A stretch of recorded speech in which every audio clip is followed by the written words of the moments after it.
everyone, welcome back to my channel. Once again, this is Hannah. Добро пожаловать в наш канал. Добро пожаловать в Учебный центр Faridun. خوش اومدید به مرکز آموزشی فریدون.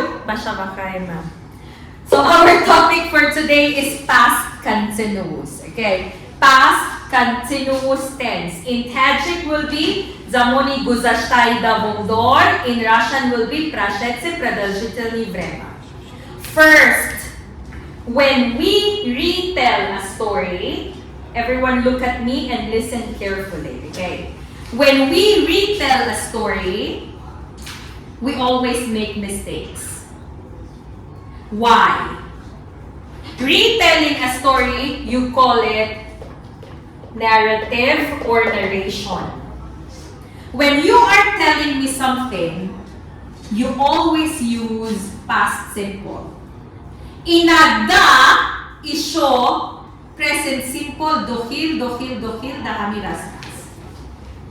I noticed that. If I ask you to tell like this, Jerelinchi guftai, hami. There past simple, and there is present simple. Really, I always notice that. But it's wrong, okay? When you are retelling a story, you always need to use past tenses only. Maksad. You use past simple. You use past continuous. You use past perfect simple and past perfect continuous. Mali. Remove this. Khatyabe. Use past simple and past continuous. I'll give you one example. I want you to speak fast, okay? No one stand up, please. Can you tell everyone how did you meet Hannah? How I meet Hannah? Yes, how did you meet Hannah? When was that? How was that? Where was that? It was when Shukir told me... Speak fast, Bachadon. We don't have time. Shukir told me you need to change your learning center, so he brought me here, and that was the first time that I saw you. See, only past simple. You understand? Sit down. Ask me Nomon, how did you meet Nomon? Stand up. Miss Hannah, how did you meet Nomon?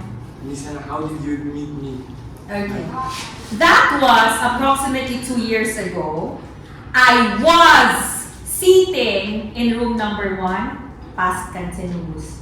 I was sitting in room number 1 when Shukir knocked on the door and said, Miss Hannah, I brought my brother here, brought past simple. And I said, okay, Shukir, how could I help you? Could from Ken, you understand? How could I help you, Shukir? And Shukir said, I wanted my brother to be one of your children because I knew that you could bring up anyone in a good way. Then, I was looking at Nomon, Nigo karta is to the Buddha. I was looking at Nomon like this and I noticed he was wearing a dirty uniform. It was a black pants and white shirt, and as if he just played football from somewhere. Then my students were having the exam. We're having past continuous.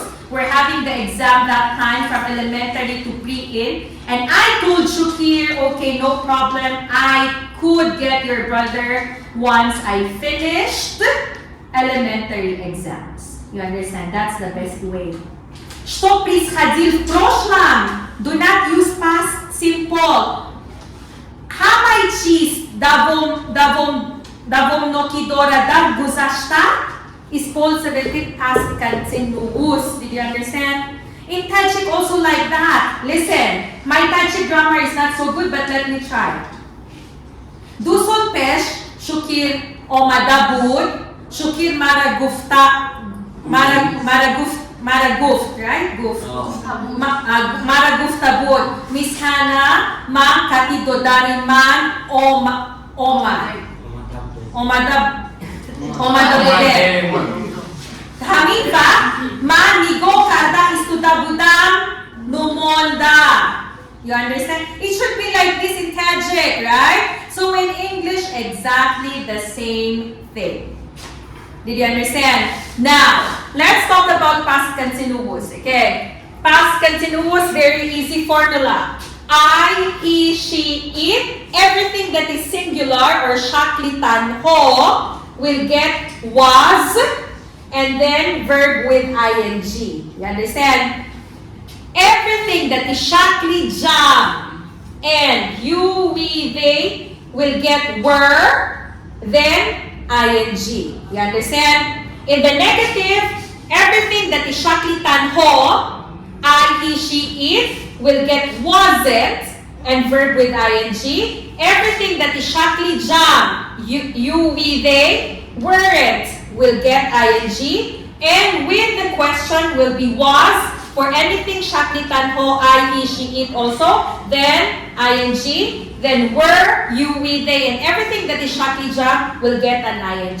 We're very clear with this, okay? In translation in Tajik, it's almost the same. Madrid. I was eating.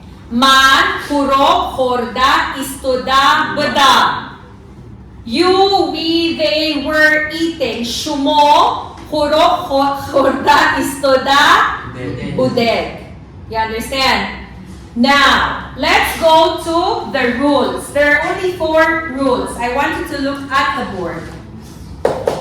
Actions going on at a certain time in the past. Okay. Na ruskam, действа, которые происходили в определенное время в прошлом. Let's talk about Vakti Muayan Dar Guzashta. What time is it? 16:02. The time is 4:02. Let's have this Vakti Muayan Dar Guzashta.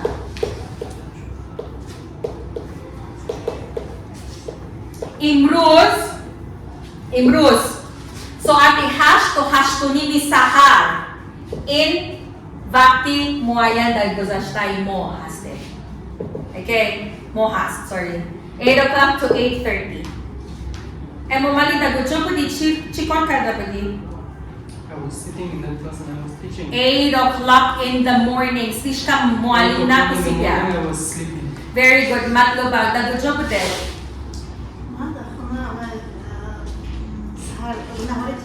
Very good. To the gujo pudi. I was Chikon kada is da pudi. I was sleeping. Very good. You understand, ha? Look.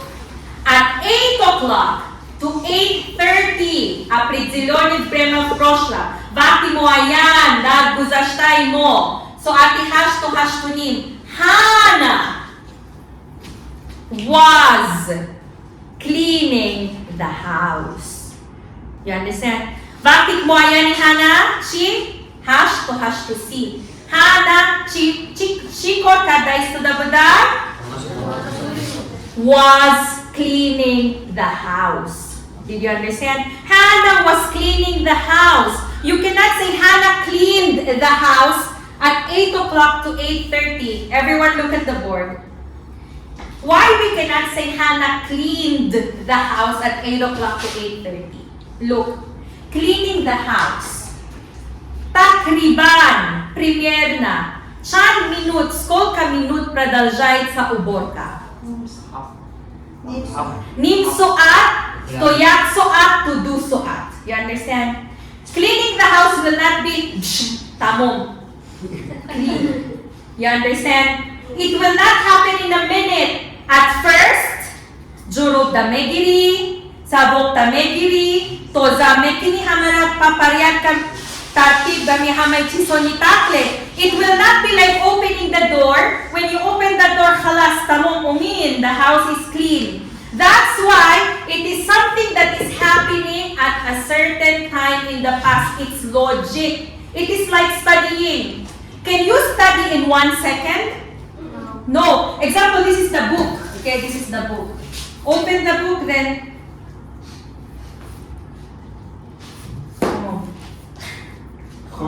it's not correct. You cannot say, I studied at 8 o'clock to 8:30. Why? Aval kitog da akrivat mekini, mechoni, azyot mekini, botakror, bomekorsi. Correct or no? Yes. That's why this is our past continuous. This action, imeyet, has duration at a certain time in the past. You understand? Did you understand? Eating. Example. At 8 o'clock to 8:30, Shukrona was eating breakfast. Why? Eating has a duration. For some people, they can eat for 5 minutes. Example for me. If I'm hurrying, I can eat for 5 minutes. Set up to 5 minutes, it has duration. Correct or no? I know someone who eats 30 minutes. Dilnoza, example. Yak kusoki tort, 6 minut me chai, 6 minut me horat apal bota.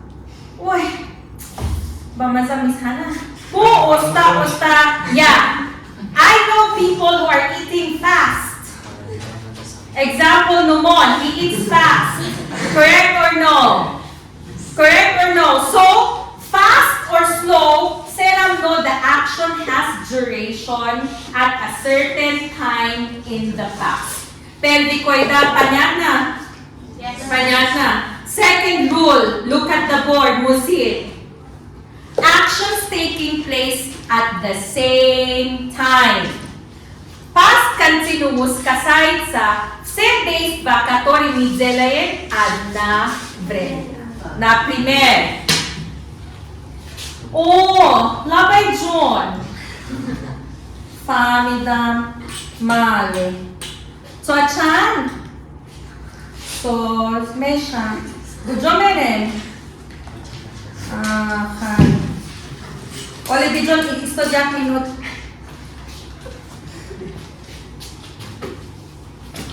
Male, Khaizang mezanabad. Male, kan. Man turudus na dorang. Da adin mamen, skolka days pamimoshim zela. Razgavaribet pa telefono, ga COVID, chibota chiae, make-upi. You understand what I mean? Actions going on or taking place at the same time. You are laughing but it is happening every time. Example. Now, dasi Hannah. Kaputali listening to Hannah like this. But thinking about something, then thinking about someone, then really it's happening every time. Or watching TV. Example. You are watching the TV, right? Watching TV, eating something, chatting with someone, thinking about what will happen tomorrow. You understand? This is past continuous. Why? Different actions taking place at the same time. Another example of this rule. The time is 16:09. 12 o'clock noon. Okay? Chorso at Pesh. Hannah was preparing the classroom in Geprazem. Numon was cleaning the house in China. Emomali was taking a bath in Patakor. Nodira was walking in Serkov. Faridun was still sleeping in what's the name of your place? Pasolka. Okay. So at 12 o'clock, one person was doing something in this place. Another person was doing something at this place. Then another person was doing something at this place, and another person was doing another thing here, and the other one was doing another thing in another place. Minoga действие, которые происходят на один время прошлого. Did you understand? Two examples here. Yak odam, yak chan amal royo, yak chan koro kor kada istodab bud, dar yak va, yo, dar yak va, bisor odam, bisor harakat ho, kor kada istodab budam. This is your past continuous, koida rakamidu. You understand? Number 3, actions in the past that is interrupted by another action. This is your, look.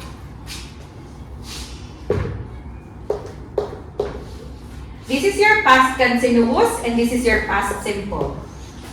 I was, smatri. I was sleeping. Man khob kharda istoda budam vaktiki when Hannah called. Hannah called guzashtai odi. I was sleeping guzashtai davomdor. Did you understand? Look at the board mo sin. Amali duyum astara fi past continuous halal merasonad. Okay? Buteta past simple mishal nashe past continuous. Example. Hana das doda istuda bud vaktiki mehmon ho omad. Omadan. Hannah was teaching is your past continuous. Mehmon ho omad, guests came, is your past simple. This is koida numeri 3. Actions in the past that is interrupted by another action. Batojiki, amalho, dad guzashta, astarafi amalhoy diga, halal merasonal. На русском все действия в прошлом, которые был прервано другого действия. Example. Hannah was speaking. Gabzada is to the bud. Bakti ki jasur. Jasur Khandi. Very good. You understand? Значит, Hannah was speaking is your past continuous. Astarafi khandidani by halal rason. Did you understand? Again, past continuous. Rule number 1. Actions going on at a certain time in the past. Действия, которые происходят в определенное время в прошлом. Duyum. Actions in the past that is happening at one time. Number 3. Interrupted by another action. Did you understand? Yes. They'll not stand up in Russian. Faster. The 3 rules in Russian. Fast. Действия, которые в прошедшем времени происходили в определенный момент. В прошлом. В прошлом. Number 2. Те действия, которые произошли одновременно. Continue. И те действия, которые были прерваны другими действиями. Number 3. Те действия, которые были прерваны другими действиями. Very good. In Tajik, stand up, Nomon. Number 1. عملی در زمانی گذشته در یک وقتی معین کرد دوام کرد عملی Ruh toda, istoda boy. روح داده بود آخری Aha, و number دوم عملی در یک وقت دو عمل مثلا Do yo say yo chor amal. در یک وقت میشن Number 3. عملی با دیگر عمل خردون کردن. Very good. Did you understand? And what is the formula? I, he, she, it, was with ing. And you, we, they, were with ing. Do you have any question? No. Thank you so much for watching, everyone, and you do have a great day.